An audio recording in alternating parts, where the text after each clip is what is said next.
So, in the last 10 minutes of the discussion, we were trying to see how important sales quota decisions, sales target decisions, and in the small session, we'll try to see the areas where an organization should be careful while they develop or design their sales targets.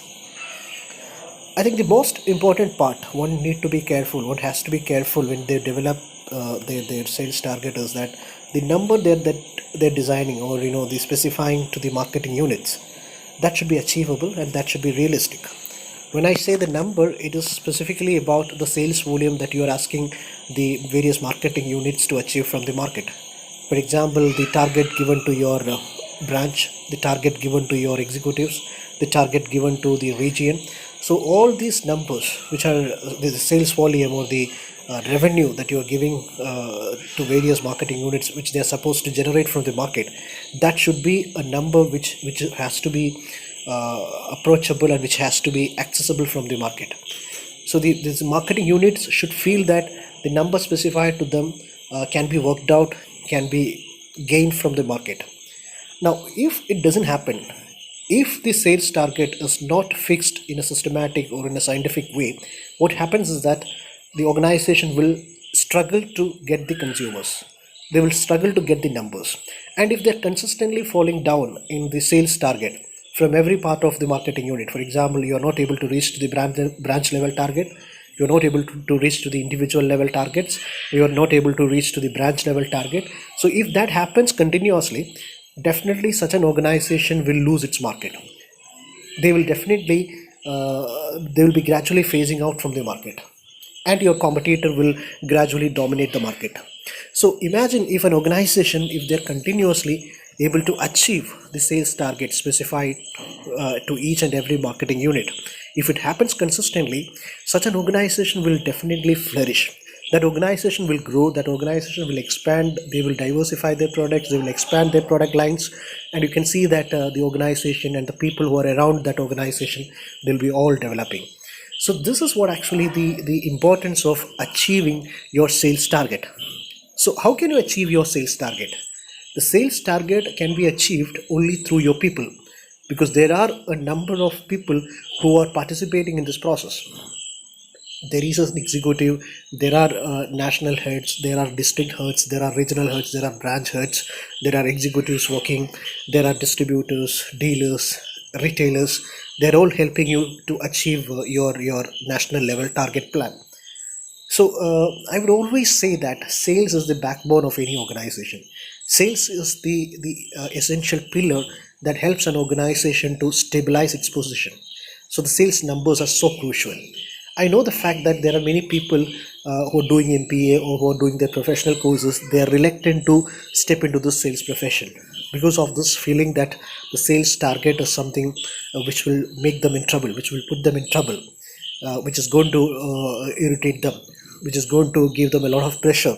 So when they have such a feel, they will definitely reluctant to take up such a position. But I would advise you to start loving this profession just by feeling that you are the people who are contributing to the maximum to the organization's development, to the organization's growth, to the organization's survival. So you're the people who bring the actual numbers of the sales, and that is essentially bringing the net profit of the organization. That is essentially contributing to the growth of the organization. So if you have such a feeling, or if you have such an understanding, that will be your confidence. That will be the salespeople's attitude. And if that attitude and your hard work, your commitment, everything happens together, definitely you can bring some smart work in the market so that you can eventually achieve your target. So this is what the importance of sales, the quota management, the critical aspect of sales quota management, and how important it is for the growth of the organization or the performance of the organization. So these were the last few points that we discussed over the last 13-14 minutes. I firmly believe that is the practical part of the sales quota. Definitely we'll cover up little more practical aspects of sales quota in the coming discussions also. But let me switch on to the theoretical discussion, where we will try to see what are those areas we're going to cover in the next part of the theoretical discussion. We will try to understand what is the meaning of sales quota, or rather the definition of sales quota. We'll try to see what are the objectives of sales quota, why we need to have a sales quota. We will also try to see what are the different types of sales quota, in which we will specify different companies are adopting different techniques to develop their sales quota. We'll try to see this in more detail, and what are the different methods of setting quota, because you need to have a factual procedure. As I said, a systematic, a kind of a scientific procedure you have to adopt in order to have the best design of your sales quota. And finally, how can you manage it, how can you administer the whole sales quota management process. So first, let's see what is the definition of sales quota. I think right from the beginning, I was giving you that impression. Sales quota is nothing but it's a sales target. It's a sales goal which is given to a particular marketing unit, and that has to be achieved in a particular time period, within a stipulated time period.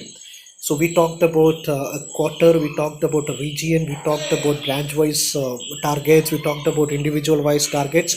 So all these are various units. So you'll be having units like regional unit, branch wise unit, or a district wise unit, executive wise unit. Your distributor is a unit, your retailer is a unit. So all these units are part of your sales process, and the sales target, the actual sales target plan of an organization is achieved through all these different units. And everyone is given a specific amount of time. Within that time period, you are supposed to achieve, each and every marketing unit is supposed to achieve the respective amount of target which is given to them. So this definition can be again stating that quantitative objective interested to a marketing or sales unit, which was something we just discussed, with the purpose of achieving level of sales volume within a particular period. It's a different form of the same definition. A sales quota is assigned to a marketing or sales unit, again another version of the definition. So it can be a division, zone, or branch, or individual salesperson, or a channel partner. So I think the most important points that we need to understand from this slide is that sales quota is nothing but a sales target.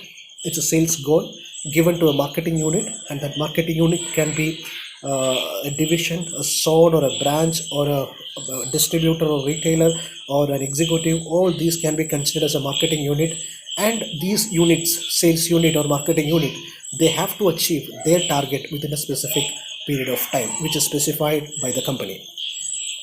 So now the next part of the discussion is try to see what are quota, how can we set it, sales volume, expenses, profits, and also for selling and non-selling activities. We'll try to have the discussion furthermore in the coming slides.